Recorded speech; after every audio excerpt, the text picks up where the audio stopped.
everyone, and welcome to our next talk.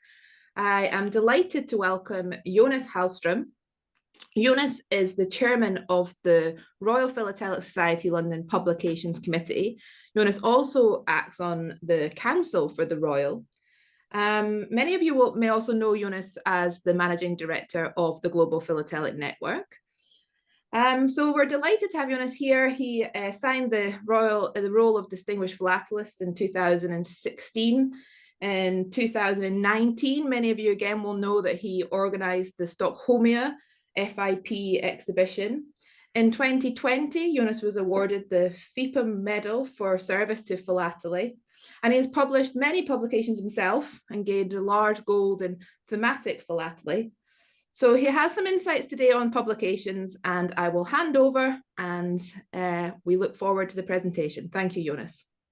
Thank you, Susanne, and good morning to all. As I have already been introduced, I go directly to my presentation, which will be about the Publications Committee to the Royal Philatelic Society London. I became a member of the Royal in 2001. And for me, the Royal Philatelic Society London is the most important philatelic society in the world, and I am very proud to do my contributions in organized philately to the Royal Philatelic Society London. Since 3 years, I have the chairing role of the committee, and I will try to guide you through some developments until where we are now in our operations. In this context, I would like to start with giving some background to why publishing in our hobby has become so important. When our hobby made its first foundations, which happened in the 1860s, we should all remember that it was actually a war in philately ongoing, because until collectors had finally decided how we should collect and not collect, it was a battle. We used to address this guy, Dr. Jacques Amable Legrand. He was a Frenchman, and he acted under a pseudonym, Dr. Magnus. The war in this time was between what we used to address as the French school and the English school.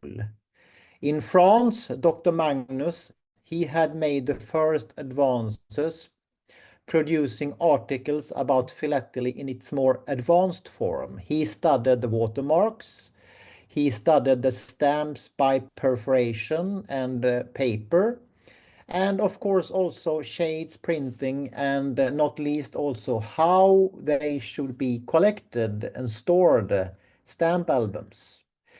Dr. Magnus focused very much on the scientific aspects of stamps and collecting them. While in England, collectors, they were perfectly happy to collect them by face differences. And if they had an album with spaces for them, if they had to cut them down to the exact size of the design of their stamp album, they did. And as you can understand where we are today, this was a debate which was fought between the English and the French, how to collect them. And like sometimes also today, when philatelists are not in agreement, the debate is taking place in printing. And this debate took actually place in the Philatelist, which was by the then leading philatelic journal. If you go back to the Philatelist from these times, the 1860s, this is a facsimile from the Philatelist in 1868, where you can actually read this debate between different philatelists and opponents, because it is in print. And by the way, you can find these digital facsimiles from the British Library and the online available archive and library from the Crawford. The Crawford Library is, as you perhaps know, digitized, so you can find things from this time digitized for free online available. The French school with Dr. Magnus in lead, they had of course also support on the English side, and we used to address Edward Loynes Pemberton to be the strongest supporter for the French school. And like with Dr. Magnus, who acted in pseudonym, also Pemberton had a pseudonym. He used to use a stamp collector, Nissus, and Quelqu'un, a French pseudonym, are known to us, used by Pemberton. And Pemberton, he acted on behalf of the French school. He had followed Dr. Magnus in his scientific aspects of collecting stamps. And together with a companion, Pemberton actually published a catalogue of the fine and very complete collection of postage stamps until then, which is one of the first and early publications listing all world stamps until then in the English language. And that is also available if you look into the digital Crawford library to find out. And these controversies between the French and English school, it took a very huge step forward when the French school was heavily attacked from an English pseudonym Pendragon. Pendragon, he launched this attack on the French school, and thanks to Pemberton and a few others, it was actually revealed as a devil's advocate in his own matters, because he was himself a collector of the French school.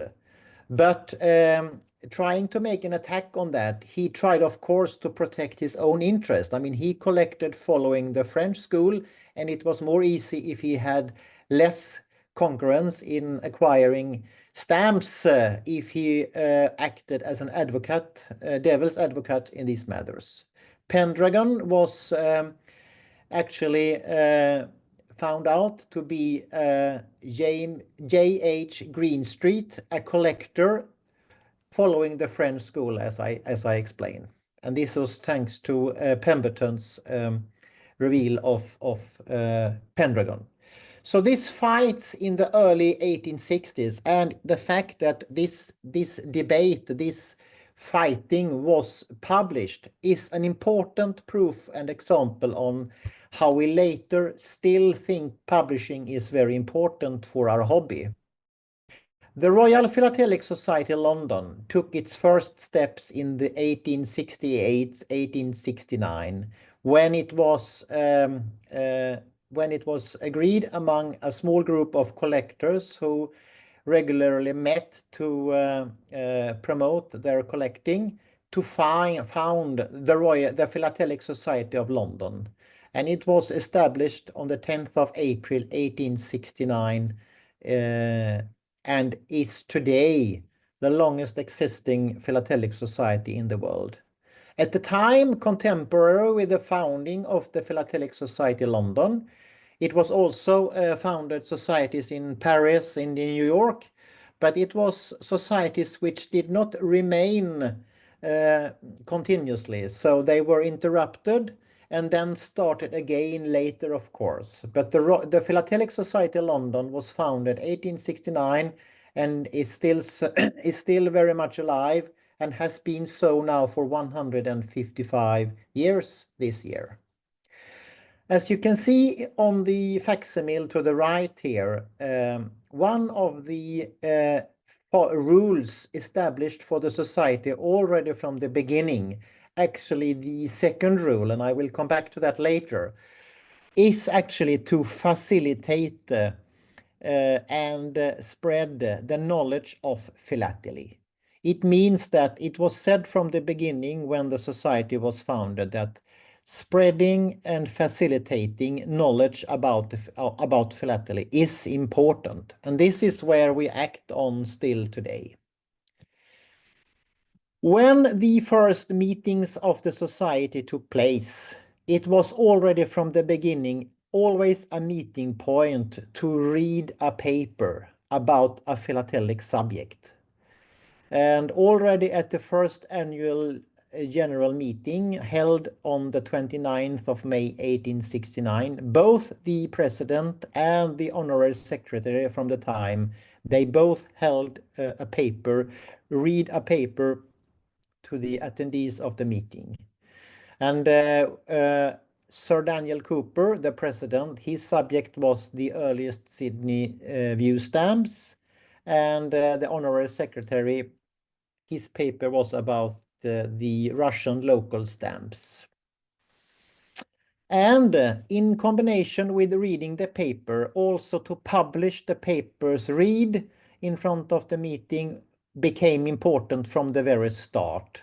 So even though the society did not have its own journal at the time, the papers and the meeting reports, they were published in the contemporary journals. Again, this is the Philatelist, the contemporary news journal. And you can see here from its July issue 1869, the paper by Cooper, the president, was published. It means that we can read still today how these stamps contemporary was actually studied and collected, which is very, very important and useful. There were also other journals contemporary than the Philatelist. Another journal very early is the Stamp Collectors Magazine, which also contained the reports from the Philatelic Society London's meetings. So this is actually a second publication of the same paper read to the Society's first annual general meeting by Mr. Cooper. The Philatelic Society London became the Royal Philatelic Society London, and we have now existed, as I said, 155 years ago, and we used to celebrate this. This photo is from the 150th anniversary, the sesquicentennial, which took place in 2019 as a lunch. And coming back to publications, you can see here to the right that the first standalone publication, other than republications of a paper read in a journal, at a meeting published in a journal, our first standalone publication is published on the 15th of January 1873. And that was a publication dealing with the obliteration marks, matacelos, on Spanish stamps. And this is a facsimile actually from that publication on the right, to the right here. And on the left side, we actually celebrated the sesquicentennial of the first standalone publication by the Society 2023, when we published this supplement to our own journal, the London Philatelist. It is a supplement by Stefan Heitz, who actually also addressed something about Spain, the world's first official stamps, which are from Spain, 1854 to 1866. So when it was the sesquicentennial of the first standalone publication, we wanted again to highlight something from Spain, which became their first official stamps. On this slide, I also want to highlight the fact that the Royal Philatelic Society London, we are always keen to publish things which are a new milestone. It should achieve something more than only publishing something for its publishing purpose. We want it to be a publication which brings the subject and collecting of that subject forward. And even though this is a supplement, it is actually a supplement about these official stamps from Spain. This supplement is the new reference work for the official stamps of Spain. Until Stefan Heitz actually prepared, researched, and published this supplement with us, it was nothing similar in existence. which is very important to mark here, that the Royal Philatelic Society London, we want to do it not only because to do it, we should also advance philately going forward, to develop philately. Actually, the first standalone publication of the obliteration marks from Spain, 1873, it was a very small, tiny leaflet, only 3 pages only. If we should address a standalone publication more looking like a book, this is the first book we used to say we have published by the Royal. It was published 1879, and again you can see from the title here that it is about Spain. Actually, it is a catalogue of postage stamps, stamped envelopes, and postal cards from Spain and their colonies. And it is 48 pages, and it was printed in 500 copies. And this is, of course, a book which is rare to find today. You can find it, but it is quite rare to find it. But it is available from time to time on the second-hand market. And this is 1879. Contemporary with publishing books, the papers read at the Philatelic Society London's society meetings. As I already have explained, they were republished in the Philatelist, and sometimes they were published in more than one part. This is an example of the envelopes of Germany, which was published under a pseudonym of a Parisian collector between 1870 and 1873. And it was published not least in 17 parts. And this became important because to publish articles in so many parts, it is actually good and bad. Good is that you have a continuous story, but bad is that it is more difficult to have an overview of what has been published. And this became a driver later to actually deal with publications in a more organized format. And this is such an example actually where papers read at meetings of the society in very many parts published in the journals, in contemporary journals, later actually became a comprehensive publication.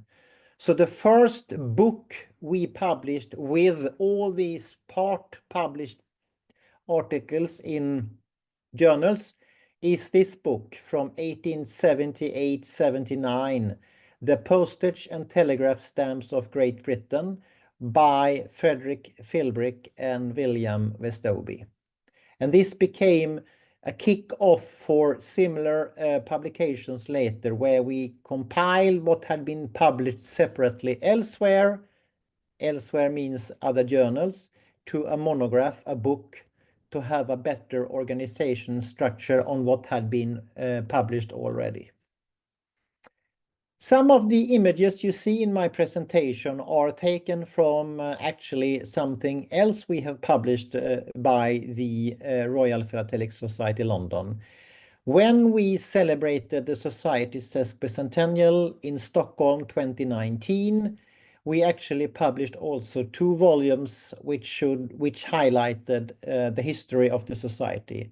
And volume 2 of the exhibition catalogue is the library catalogue, where we have published a full monograph where we have everything published by the Royal over the years in documentation. It is a bibliography of everything printed by the Royal Philatelic Society London until 2019.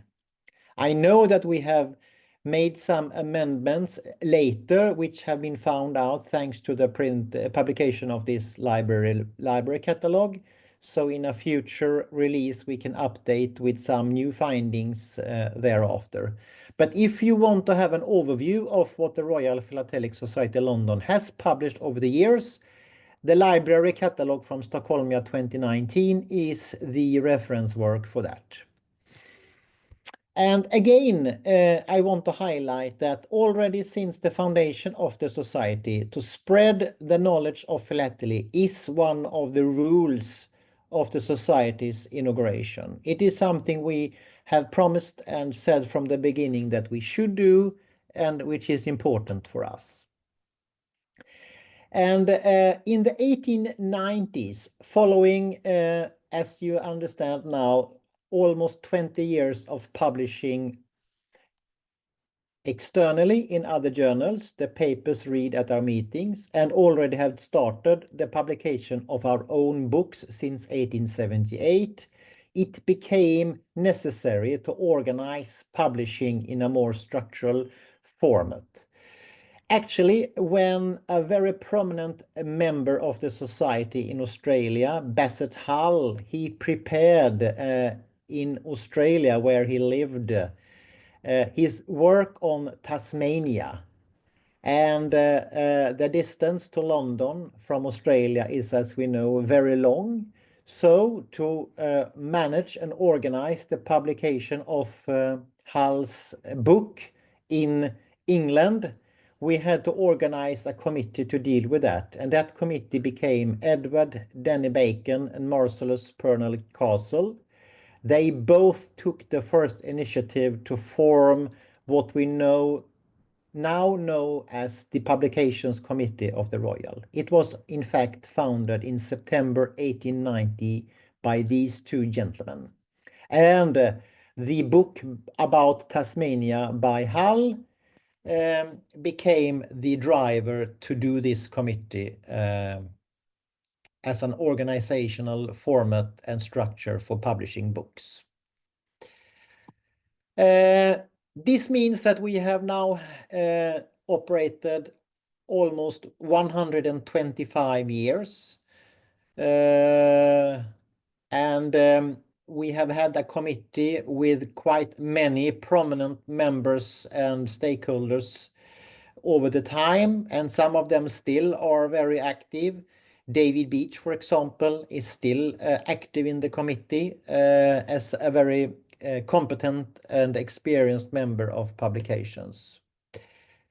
1892, another initiative took place when we decided to publish our own journal.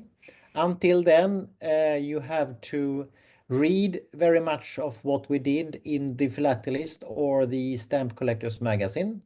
But since 1892, we have our own journal, the London Philatelist, which was an initiative taken by Edward James Stankivel. And the first editor of our journal was Marcellus Castle. And since then, we have had quite a few editors. And the current editor is Anthony Bard, who has been editor since January 2020. And Tony Bard, he is trying to develop the journal in its own way, but still look like the journal as it has looked like since it was actually founded in 1892.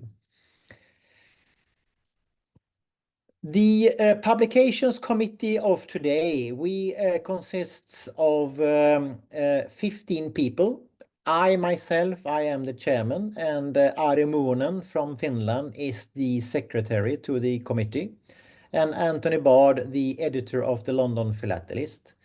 The other names of the committee members you can see here to the right. And we comprise 15 people with 15 different backgrounds and competences, all related to publishing either books or journals related to our hobby. Because as you can see here to the left, our task for the society is to evaluate manuscripts we receive of potential books to be published.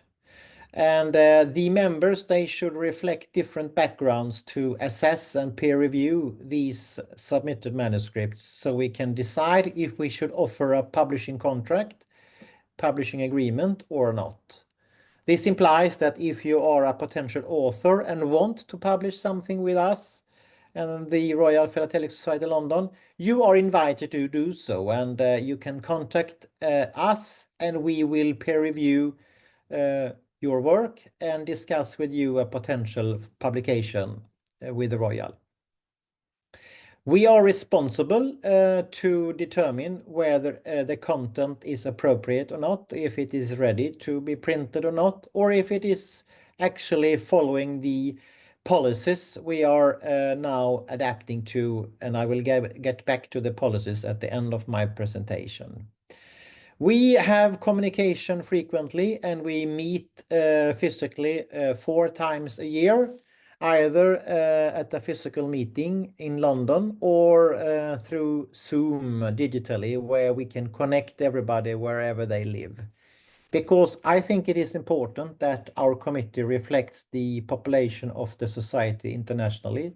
So we are striving not only in this committee, but also in some of the other committees of the Royal to have international participation reflecting the width of our membership, which is more international than domestic in UK nowadays. Again, going back to the reference work I mentioned, the library catalog from Stockholmia 19 is the reference work for what the Royal Philatelic Society London has published. And it is structured in 7 different categories. Our publications, they reflect these categories. We have category 1, which is the most obvious. That is the monographs and catalogs and bibliographies of different topics. Then we have category 2, which is the supplements, which has been published together with the London Philatelists. Like with the supplement I mentioned about the first official stamps of the world, those from Spain, published by Stefan Heitz in 2023. It is a separate supplement going together with the London Philatelists. When an article is too extensive to be within the issue of the London Philatelist, we decide to do it as a special supplement going together with the London Philatelist. The category 3 here is the reprint. Some articles published in the past, they have become important to highlight. So there has been reprints in the past. To be very honest, reprints are very unusual today. I don't remember from mind now when the latest reprint actually is made from the London Philatelist, but with today's digital technique where the London Philatelist is available as a digital file for members, it has become less necessary to reprint something in physical format. You can actually print from the PDF file if you need something separately. The category 4 here is actually a subject in itself. Today it has become standard at a meeting day of the Royal that the subject is covered for the meeting in a special display handout, which has been prepared beforehand by the speaker, the invited speaker for the meeting subject. And these handouts is in itself very interesting. And as you can see here in my special note below, I, together with my 2 collecting friends, Thomas Bjerringer and Morten Sundberg, we will give a special display later this year at the Royal about these meeting day handouts, which I can already now highlight to be that it will be a very interesting subject to cover in itself. Category 4, meeting day display handouts. Category 5 is actually exhibition catalogs published by the Royal. We have over the years have had some special exhibitions which has been highlighted in a special print catalog which has been made available. Then we have category 6, which are electronic publication media. And category 7 is special cases. Special cases can be, for example, at 2 occasions the society has organized a literature auction in itself and published a special printing of the auction lots for those auctions.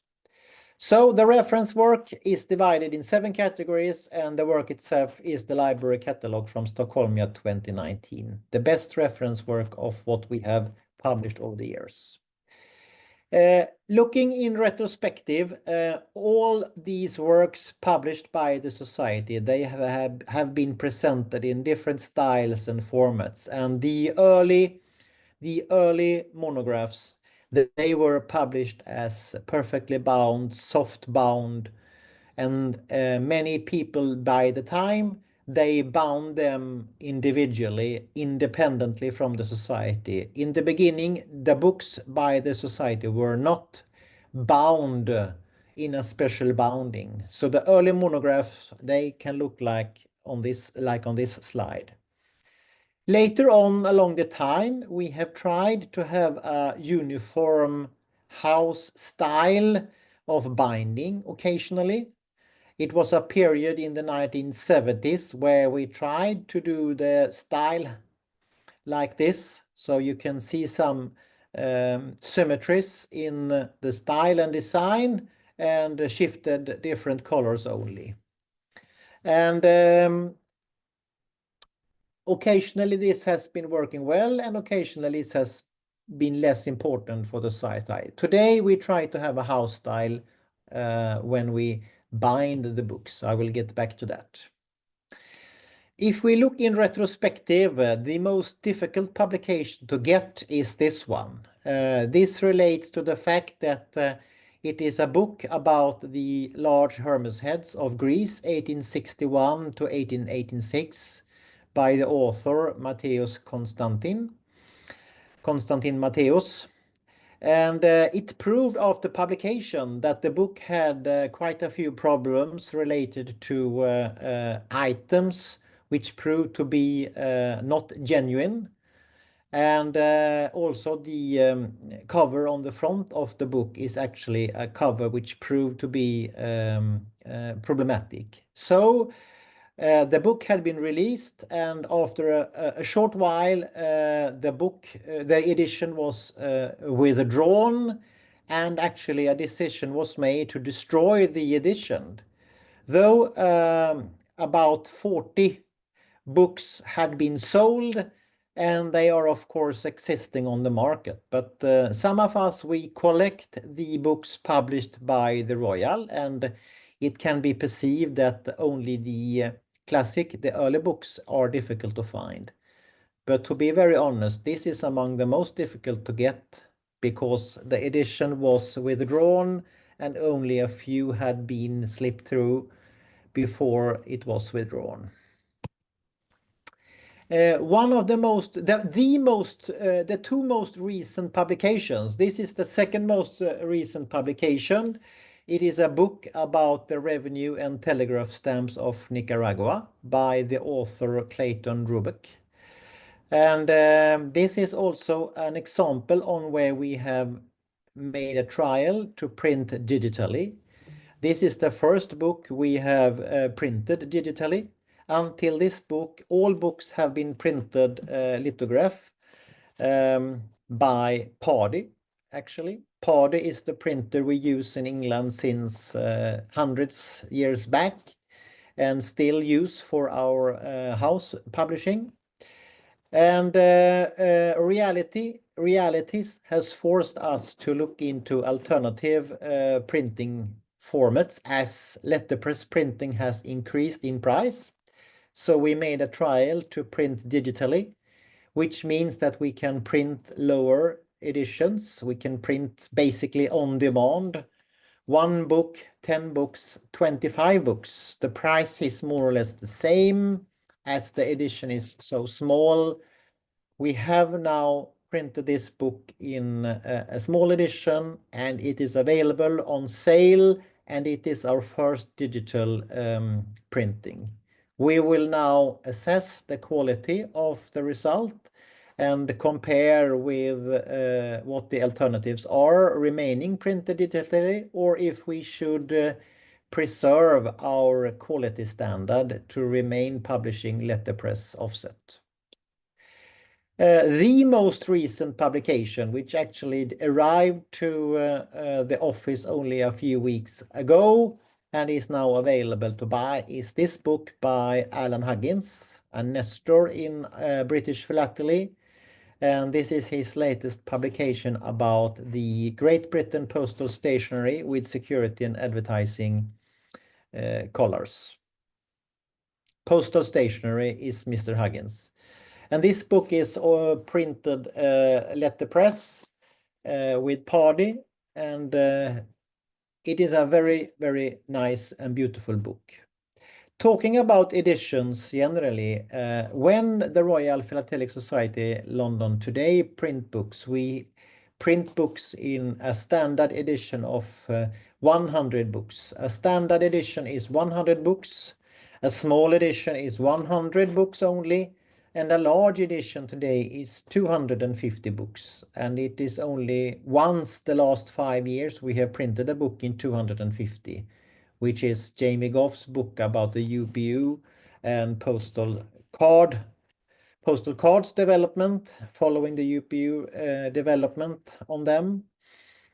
And this book by Alan Huggins is printed in 100 only, which might sounds like a very small edition, but in fact we have many books on 100, 150, which still is available to buy. They don't sell out, which has been the driving force for us to consider digital printing, because printing so small editions as 100, 150 lithograph offset is expensive, which means that the retail price later needs to be high to cover the costs and give some profit to the society.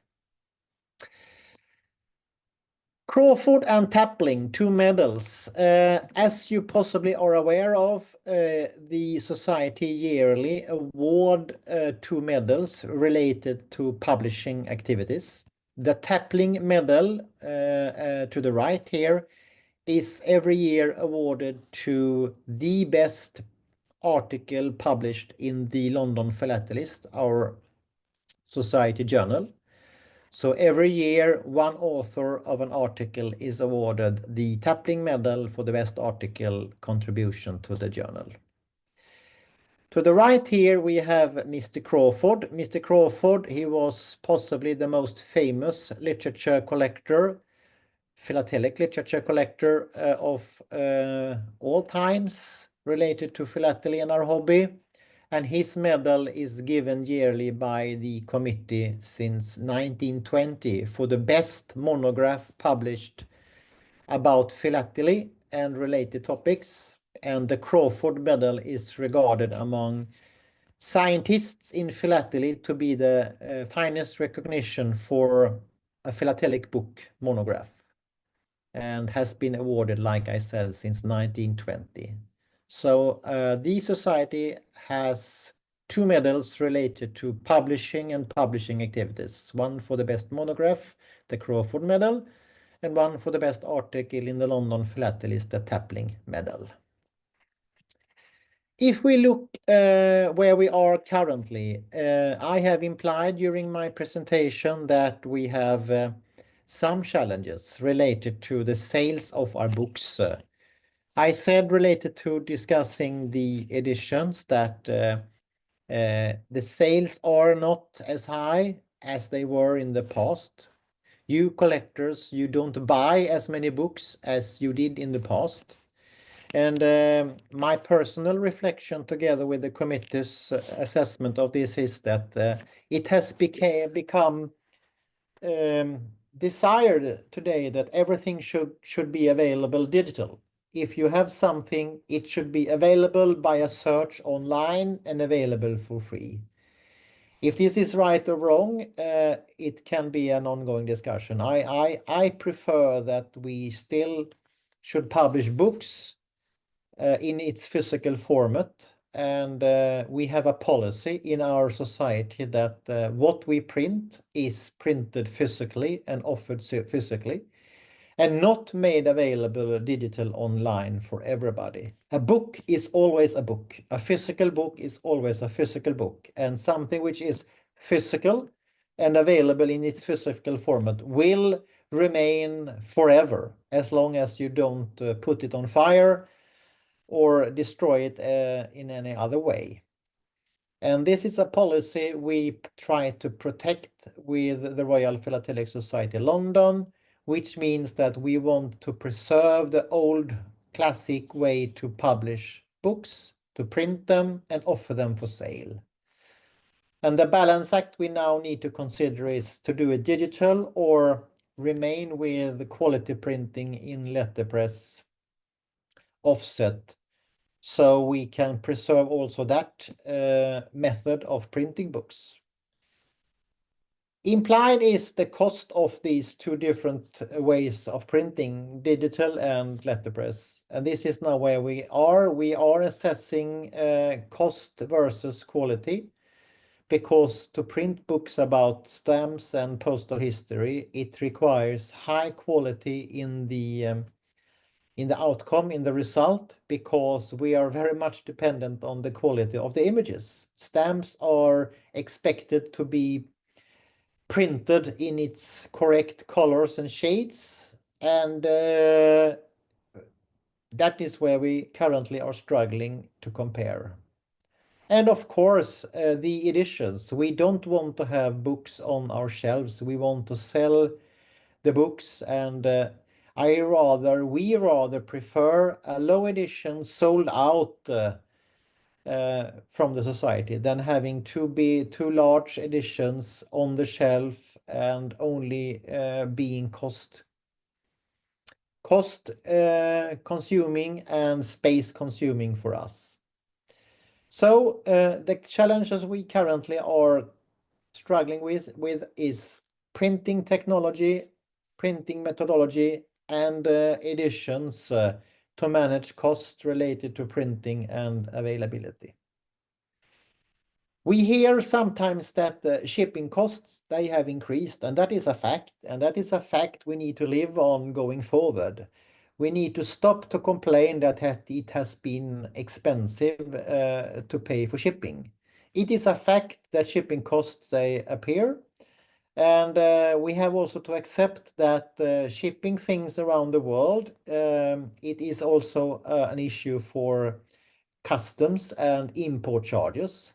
When a country where you live charges the import costs, it has nothing to do with UK.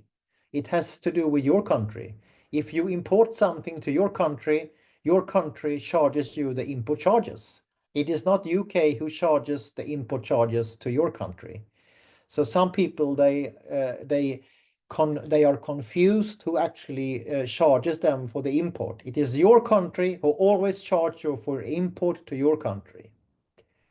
Of course, if you live within the European Union and its concept means that nothing shipped from one EU country to another EU country charges import. But as UK not anymore is in EU, you have to accept that when you buy something in England and in UK and import it to EU, you have to pay your country's import charge from UK to EU.